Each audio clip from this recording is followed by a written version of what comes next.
Good morning friends, welcome to my new blog. तो आज के इस ब्लॉग में मैं आपको मिलाने वाला हूँ एक स्टूडेंट से जो कि लेकहेड यूनिवर्सिटी से पास आउट हो चुके हैं। तो उनसे मिलके हम उनका एक्सपीरियंस जानेंगे। तो ये ब्लॉग काफी इंफॉर्मेटिव होने वाला है। मेक श्योर कि आप इस ब्लॉग को एंड तक देखिए। वीडियो के एंड में वो काफी अच्छे टिप्स शेयर करने वाले हैं आप लोगों के साथ। तो चलिए चलते हैं, मिलते हैं उनसे। Welcome to our channel Nikita. तो सबसे पहले आप व्यूअर्स को बता दीजिए कि आपका क्या नाम है और आप कहाँ से आए हैं, कहाँ पे आए हैं और कब आए हैं। जैसे कि आप सबको पता है कि मेरा नाम निकिता है और मैं चंडीगढ़ से आई हूँ। चंडीगढ़ मोहाली में वहाँ पर जॉब करती थी, स्टडी करती थी, वो मेरा बैकग्राउंड है। उसके बाद मैं नाबर रही हूँ अपने इन-लॉज के पास। मैं 2021 में यहाँ पर आई थी जब कोविड बहुत पीक पे था। मैंने यहाँ लेकहेड चूज किया आना। थंडर बे में क्वारंटीन भी हुई मैं। काफी हार्ड टाइम कोविड के टाइम पे आए। कोविड के टाइम पे आई थी, काफी हार्ड टाइम था। बट हाँ, इस यूनिवर्सिटी ने मेरी बहुत हेल्प करी हर चीज में, from starting to and.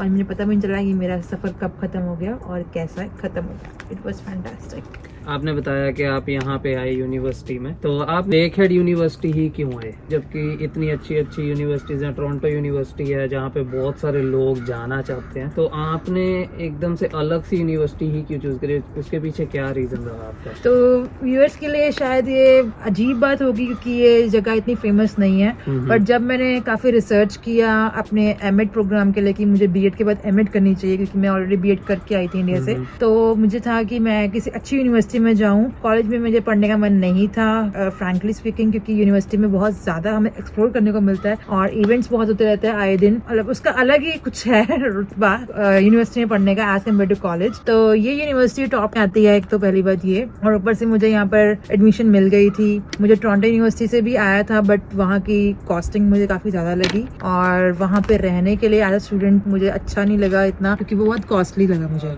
Viewers की तरफ से या अपनी तरफ से मेरे माइंड में भी क्वेश्चन है कि लेकहेड यूनिवर्सिटी का आपका एक्सपीरियंस ऑन द होल कैसा रहा, वो जरा व्यूअर को जरूर बताइए। लेकहेड यूनिवर्सिटी बहुत अच्छी यूनिवर्सिटी है और यहाँ पर सबसे ज्यादा बात ये है कि जब मैं कोविड टाइम में आई थी, उन्होंने वहीं से इंडिया से ही हमें मतलब पास भेज दिया था, आई थिंक कैब के लिए कि आपको यहाँ पर आना है। मतलब उन्होंने पूरा मैप भेजा था हमें, तो वहीं से पता लग गया था मुझे कि कितनी हेल्पफुल है ये स्टूडेंट्स के लिए, कि अगर हम आ रहे हैं तो ऐसा नहीं है कि हम अपनी फैमिली से दूर आ रहे हैं तो हमें कुछ प्रॉब्लम्स आएंगी।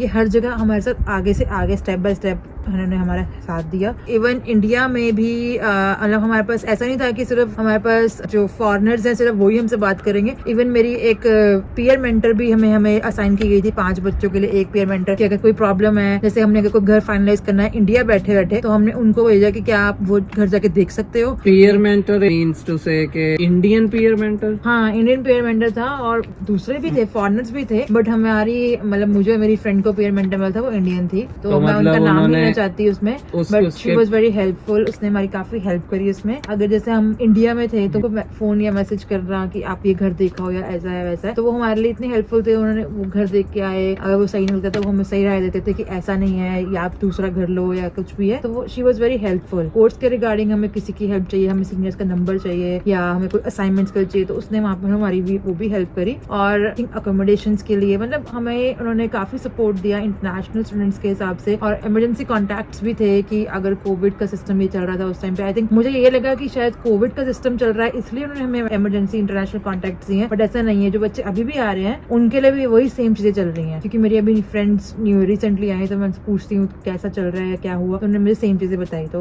It was very great. And यहाँ पे फैकल्टी बहुत अच्छी है, फैसिलिटीज बहुत ज्यादा दी जाती हैं और आप देख सकते हो एरिया बहुत अच्छा है। और आपको स्टडीज का जो है इंडिया से और यहाँ लेकहेड की या कनाडा की बहुत डिफरेंट है। इंडिया में हम देखते थे सब कुछ थ्योरेटिकल था और बहुत बर्डन था। यहाँ पर बर्डन नहीं है और हर चीज प्रैक्टिकल है। अगर आप अपनी स्टडी ऑनलाइन भी कर रहे हो या फेस टू फेस कर रहे हो, एक्टिविटीज बेस्ड क्लासेस होंगी ही होंगी, ताकि आप इंटरेक्टिव बना सको और आप उस चीज को लर्न कर सको। तो मुझे एक चीज बहुत अच्छी लगी जो इन्होंने बताया अभी कि इनको इंडियन पीयर मेंटर दिया गया। तो सपोज जो बच्चे छोटे टाउन से आते हैं इंडिया से, उनको इंग्लिश में थोड़ी प्रॉब्लम है क्योंकि हमारी नेशनल लैंग्वेज इंग्लिश नहीं है, इसलिए तो नो डाउट हमें शुरू में बहुत दिक्कत होती होती है और हम इंफीरियर भी फील करते हैं कि कैसे बात की जाए, कैसे पूछा जाए किसी से। तो मुझे इस यूनिवर्सिटी की एक चीज बहुत अच्छी लगी कि आप इंडिया बैठे हुए ही किसी इंडियन से बात कर सकते हो जो यहाँ पे है और उसको हर चीज के बारे में नॉलेज है कि आपको कैसे आना है, कहाँ रुकना है, और वो आपको अपनी भाषा में बता सकता, चाहे हिंदी हो, पंजाबी हो, मराठी हो, कोई भी लैंग्वेज हो। नेक्स्ट क्वेश्चन व्यूअर्स का ऑब्वियसली यही होगा कि कॉस्ट क्या पड़ती है। आप यूनिवर्सिटी चूज करते हो, नो डाउट यूनिवर्सिटी सुनते ही आता है कि यार कॉस्ट बहुत रही होगी। तो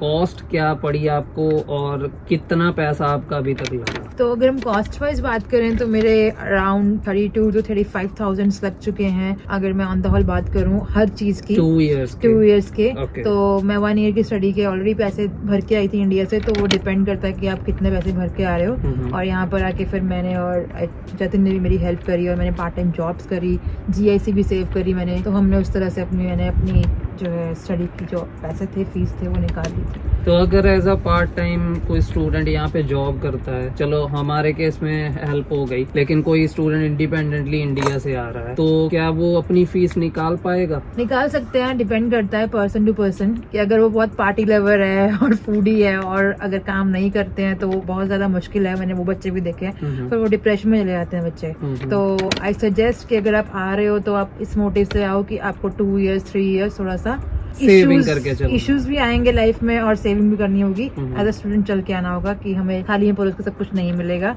हमें पढ़ाई करनी है और हमें जॉब भी करनी है। तो मैंने वो सारा फेस देखा है। तो ये तो हो गई हमारी कॉस्ट की बात। तो अभी मेरा एक क्वेश्चन है, आपने मास्टर्स ही क्यों चूज करी? क्योंकि यहाँ मैंने देखा बहुत सारे स्टूडेंट्स आते हैं जो ग्रेजुएट डिप्लोमा चूज करते हैं, 1+1 प्रोग्राम चूज करते हैं, बीच में गैप भी रखते हैं, तो उनसे उनको कुछ बेनिफिट्स भी होते हैं। लेकिन आपने डायरेक्ट मास्टर्स ली, वो भी 2 years की इकट्ठी। तो क्या सोच थी इसके पीछे आपकी? पहले तो वो 2 years नहीं होते हैं, सिर्फ 16 months होते हैं। ओके। क्योंकि यहाँ पे जो सेमेस्टर है वो सिर्फ 4 months का होता है। तो 4 into अगर हम 4 करें तो 16 months ही होते हैं। 1.5 साल भी नहीं बनता। 1.5 साल भी नहीं बनता, सिर्फ 16 months बनते हैं। कहने की बजाय 2 साल। तो वो हुआ नहीं है कि 2 साल पढ़ाई करनी है, सिर्फ 16 महीने पढ़ाई करनी है। और दूसरी बात ये, मैंने बैचलर्स ऑलरेडी 2 times कर चुकी थी। मैंने BA करी है एंड देन मैंने B.Ed करी है। तो मुझे था मैं मास्टर्स इन एजुकेशन क्यों लेती हूँ, क्योंकि मैं ऑलरेडी मास्टर्स कर चुकी थी इंडिया में वुमेन स्टडीज में। तो ऑलरेडी मैं हायर स्टडीज कर चुकी थी। तो मैंने यहाँ पर आके सोचा कि मैं अपनी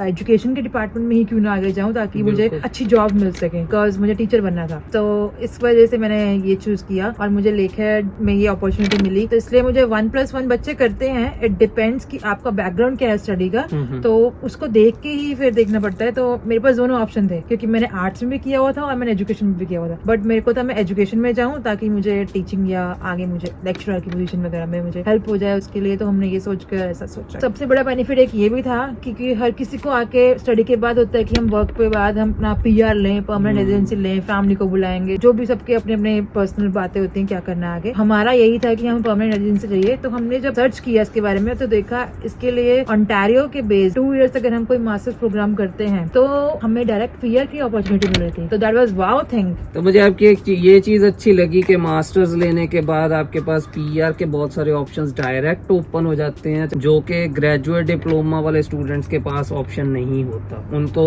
वर्क एक्सपीरियंस लेना ही पड़ता है, चाहे 1 year का हो या फिर RNIP के थ्रू हो, जो हमारे इधर रीजनल एरियाज में चलता है। तो अभी फाइनली हमारे व्यूअर्स के लिए आप एक छोटा सा शॉर्ट मैसेज जो देना चाहें उनको, जिनसे उनको हेल्प हो सके, जो भी अभी प्लान कर रहे हैं कनाडा में आने के लिए, वो क्या कोर्स लेके आए, कब आए और कहाँ पे आए। तो अगर आप ठंडे पे आने का सोच रहे हैं या ओंटारियो आने का सोच रहे हैं तो आप सबसे पहले अपना कोर्स देखना, बैकग्राउंड की आपने क्या करना है, और फीस देखना। एरिया मैटर्स, क्योंकि कॉस्टिंग भी होती है और हम स्टूडेंट वीजा पे आते हैं, हम सब पैसे अपने घर से नहीं मंगवा सकते हैं क्योंकि सबकी अपनी अपनी मजबूरियां होती हैं। ये भी एक रीजन था कि मैंने थंडरबर्ड चूज किया, क्योंकि एक छोटा शहर है और मैं उसमें एडजस्ट कर सकती थी इजीली और मुझे ज्यादा उसमें अपॉर्चुनिटीज मिली अच्छी। और जितना ज्यादा फेमस शहर होगा अपॉर्चुनिटीज उतनी कम होंगी, और अगर ज्यादा फेमस जगह नहीं होंगी तो अपॉर्चुनिटीज बहुत ज्यादा होंगी। तो नो डाउट यहाँ पे अपॉर्चुनिटीज बहुत है, बस ग्रैब करने की जरूरत है। अगर किसी का स्टडी गैप भी है, क्योंकि मेरे साथ बहुत ज्यादा मतलब काफी दीदी पढ़ती थी मेरे साथ, दीदी भैया पढ़ते थे जिनका आई थिंक 10 इयर्स का भी गैप था, तो उनको ऐसा होता था कि अरे हम कैसे ये चीज कर पाएंगे, बट जो फैकल्टी थी यहाँ की, जो हमारे टीचर्स थे, उन्होंने उस चीज को इतना ईजी बना दिया, ईजी पीजी करके उन्होंने हमारी स्टडी भी खत्म करवा दी। तो ऐसा कुछ नहीं है कि आपका 10 इयर्स का गैप है, 15 इयर्स का गैप है, उनको भी यहाँ पे स्टडी मिल जाती है, उनको भी अपॉर्चुनिटीज मिल जाती है, क्योंकि इन बिटवीन जो आपका स्टडी का गैप है और जो आपने जॉब करी है वो सब एक्सपीरियंस काउंट होता है जब आप यहाँ पर अप्लाई करते हो इस जगह के लिए स्टूडेंट एज अ स्टूडेंट, या फिर आप अपनी टीचिंग के लिए आगे जाना चाहते हो। तो ऐसा कुछ नहीं है। Thank you so much for sharing this information with us. आपकी इन्फॉर्मेशन से मैंने बहुत कुछ सीखा नया, जो मुझे भी नहीं पता था अभी तक, चाहे मैं केस में साथ ही था। आई होप आपको ये इन्फॉर्मेशन अच्छी लगी हो जो मैंने शेयर करी है। अगर फिर भी आपके मन में कोई डाउट्स आते हैं तो आप हमें जरूर डीएम कर सकते हैं, हमारे इंस्टाग्राम के अकाउंट पर डीएम कर सकते हो, या आप यहाँ पे कमेंट्स कर सकते हो, मैं आपकी हेल्प कर सकती हूँ उसके लिए। I will reply you back. और अगर आपको आज का व्लॉग अच्छा लगा तो मेक श्योर हमारे इस व्लॉग को जरूर लाइक कर दें, शेयर करें अपने फ्रेंड्स के साथ जिनको इस इन्फॉर्मेशन की बहुत जरूरत है। हमें कमेंट बॉक्स में जरूर बताएं कि आपको क्या यूजफुल इन्फॉर्मेशन हमारे इस व्लॉग से मिली। एक मिनट, मुझे एक बात भी शेयर करनी थी।